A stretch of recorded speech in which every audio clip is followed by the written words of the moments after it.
श्री नवनाथ भक्तिसार मराठी अध्याय 8. श्री स्वामी समर्थ. श्री नवनाथ कथा सारांश अध्याय 8.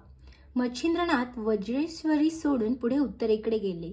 द्वारकेला जाऊन त्यांनी गोमती नदीत स्नान केले. नंतर ते शरयू नदीतीरी अयोध्या नगरीला गेले. तेथे रामवंशातील पाशुपत नावाचा राजा होता.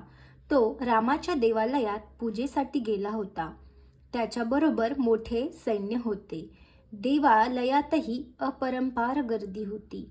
मच्छिंद्रनाथही त्याचवेळी दर्शनासाठी देवालयात शिरत होते. तेव्हा तेथील द्वारपालांनी त्याला अडविले व म्हटले, "ए मूर्खा, कानफाट्या, मागे हो, चाललास कुठे? राजेसाहेब दर्शनाला आले आहेत, दिसत नाही का? मागे हट." असे ओरडून मच्छिंद्राला त्यांनी मागे ढकलून दिले. मच्छिंद्रनाथाने राग आवरला. चाकरांवर क्रोध करणे योग्य नव्हे. ते बिचारे धन्याच्या स्वाधीन. बरे, राजाला शिक्षा करावी तर तो लाखांचा पोशिंदा.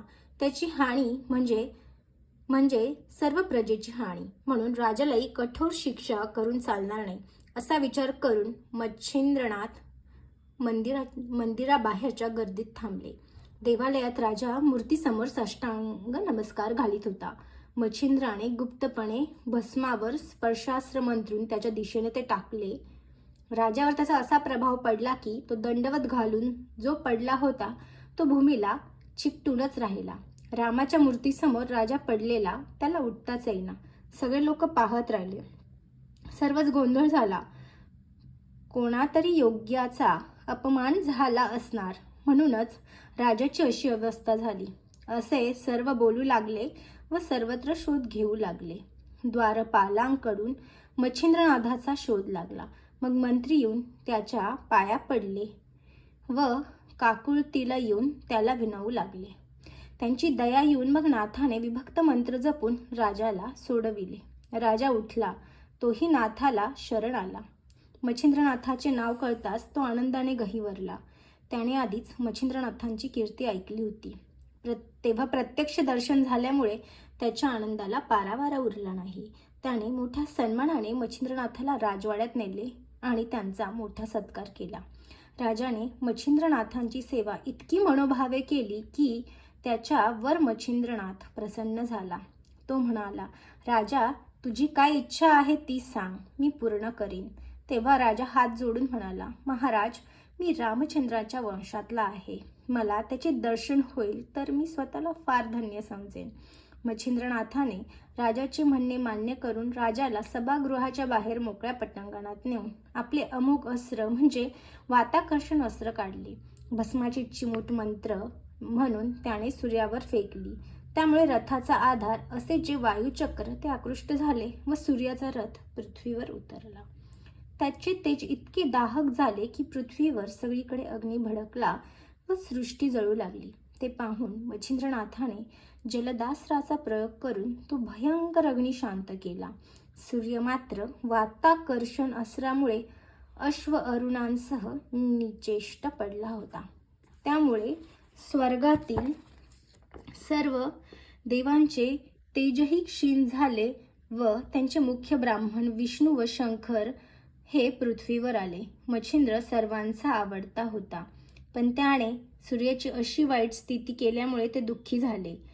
त्यातले भगवान विष्णू मच्छिंद्राला म्हणाले, "मच्छिंद्रा, या जगमित्र सूर्यावर तू अन्यायाने हे अस्त्र का उपयोगात आणलेस?" मच्छिंद्राने उत्तर दिले, "हा पाशुपत राजा सूर्यवंशातला आहे. सूर्याने कधीतरी या आपल्या वंशजाची साधी इच्छा तरी पूर्ण केली आहे का?" विष्णू म्हणाला, "मग तुझी काय इच्छा आहे?" मच्छिंद्रनाथ म्हणाला, "पाशुपत राजाला सूर्याने नित्य सहाय्य केले पाहिजे. रामदर्शन करण्याची त्याची इच्छा आहे ती सूर्याने पूर्ण केली पाहिजे आणि माझ्या शाबरी विद्येत आपण स्वतः नाममंत्राच्या ठायी राहून सिद्धी दिली पाहिजे." विष्णू म्हणाले, "तुझे हे काम करण्याचे सूर्य मान्य करेल. तू त्याला आधी सावध कर." मच्छिंद्रनाथ म्हणाला, "कृपा करून आधी या राजाला राम प्रभूंचे दर्शन घडवा, मगच सूर्याला सोडीन." त्यांचे हे बोलणे झाले न झाले तोच स्वतः रामचंद्र व लक्ष्मण प्रकट झाले. त्यांचे दर्शन होताच शंकरांना अत्यंत आनंद वाटला. पाशुपत राजाला खूप आनंद झाला आणि मच्छिंद्रनाथाने रामचरणी मस्तक ठेवले. तोच रामाने त्याला उठवून आलिंगन दिले. मच्छिंद्र रमला आणि म्हणाला, रामचंद्रा, तुझे नाम सर्व नामांत श्रेष्ठ आहे. तुला माझी अशी विनंती आहे की मी रचलेल्या शाबरी विद्येतील मंत्रांना नेहमी तुझे सहाय्य मिळावे आणि जर तशी इच्छा नसली तर कोंदड सज्ज करावे व माझ्याशी युद्धाला यावे. त्याचे वीरश्रीयुक्त बोलणे ऐकून रामाला कौतुकच वाटले. तो म्हणाला, मच्छिंद्रा, तिन्ही देवांची एकत्र झालेली शक्ती म्हणजे दत्तात्रेय. त्यांनी तुला सर्व विद्या दिल्या आहेत. सर्व देव तुझ्या मंत्रांचे सहाय्य करते आहेत. मग मी तरी का वेगळा राहील? तुझ्या मंत्रात माझे नाव येईल तिथे मी सर्व शक्तीसह सहाय्याला येईल. तू कवी म्हणजेच विष्णूचा अवतार व मीही विष्णूचाच अवतार. तुझे व माझे ऐक्यच आहे नव्हे का? तू धन्य आहेस. माझ्या वंशजाला माझे दर्शन घडविलेस. आता हा सर्व सृष्टीचा प्राण असा सूर्य मात्र तू अजून व्यर्थ बांधून ठेवला आहेस. त्याला पुन्हा सावध कर.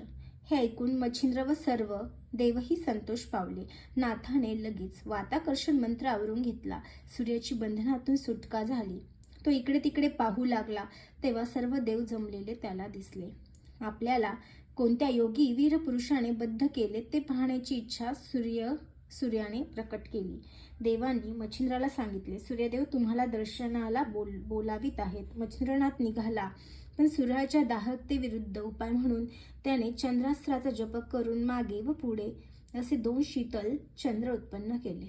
पर्जन्यास्त्राने सतत थंड पाणी अंगावर पडत राहील अशी योजना केली व नंतर सूर्याचे दर्शन घेतले. विष्णूजवळ सूर्याने मच्छिंद्रनाथांची चौकशी केली.